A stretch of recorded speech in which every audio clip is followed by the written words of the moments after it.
హైదరాబాద్లోని జవహర్ నగర్ ప్రాంతంలో పేదల ఇళ్ల కూల్చివేతలపై తీవ్రంగా స్పందించిన బీజేపీ ఎంపీ ఈటెల రాజేందర్ రేవంత్ రెడ్డి ప్రభుత్వంపై తీవ్ర విమర్శలు చేశారు.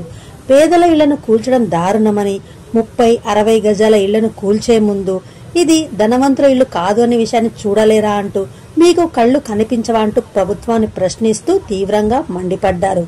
ఈటెల మరోవైపు కాంగ్రెస్ నేతలపై కూడా ఆరోపణలు చేశారు.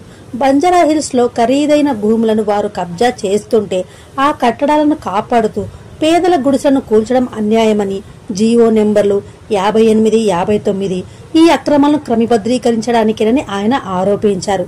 లంచాలు ఇవ్వని పేదల ఇళ్లనే అధికారులు టార్గెట్ చేస్తున్నారని, ఈ విధానం వల్ల ప్రజల్లో ఆగ్రహం చెలరేగుతుందని, ప్రభుత్వం తీరు మారాలని, లేకపోతే రాష్ట్ర వ్యాప్తంగా పెద్ద ఉద్యమం చేపడతామని ఈటెల హెచ్చరించినట్లు సమాచారం.